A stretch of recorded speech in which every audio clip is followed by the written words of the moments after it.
धार्मिक दृष्टिकोण से आषाढ़ का महीना पुण्यदायी माना जाता है। आषाढ़ के महीने में योगिनी एकादशी और देवशयनी एकादशी होती है। योगिनी एकादशी आषाढ़ के महीने की कृष्ण पक्ष की एकादशी को कहते हैं। सभी एकादशियों की तरह यह एकादशी भी भगवान विष्णु को समर्पित है। 5 जुलाई को योगिनी एकादशी का व्रत रखा जाएगा। मान्यता है कि जो भी मनुष्य इस एकादशी पर व्रत रखता है उसे धरती पर सभी सुख सुविधाओं का सुख मिलता है और अंत में उसे मोक्ष की प्राप्ति होती है। चलिए आपको बताते हैं योगिनी एकादशी के महत्व के बारे में। भगवान श्री कृष्ण ने इस एकादशी के विषय में कहा है कि योगिनी एकादशी का व्रत 88,000 ब्राह्मणों को भोजन कराने के बराबर का फल देता है।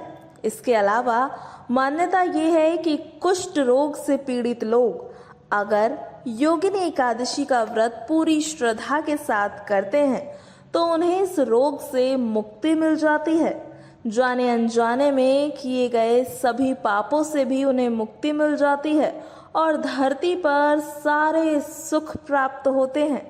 अंत में व्यक्ति श्रीहरि के चरणों में स्थान प्राप्त करता है। चलिए आपको योगिनी एकादशी की व्रत कथा के बारे में बताते हैं।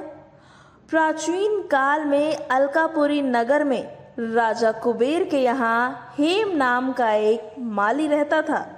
वह हर दिन भगवान शिव के पूजन के लिए मानसरोवर से पुष्प लाया करता था। एक दिन उसे फूल लाने में बहुत देर हो गई और वो दरबार में देरी से पहुंचा। इस बात से राजा बहुत क्रोधित हुआ और उसे कोढ़ी होने का श्राप दे दिया। श्राप के प्रभाव से माली कोढ़ी हो गया और इधर उधर भटकता रहा। एक दिन भटकते भटकते वो मार्कंडेय ऋषि के आश्रम में पहुंच गया। ऋषि ने अपने योग बल से समझ लिया कि उसे किस बात का दुख है। उन्होंने माली को योगिनी एकादशी का व्रत रखने के लिए कहा। ऋषि की सलाह मानकर माली ने विधि विधान के साथ व्रत को पूरा किया और व्रत के प्रभाव से माली का कुष्ठ रोग समाप्त हो गया।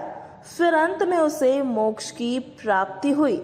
तब से यह व्रत विधि विधान के साथ किया जाता है।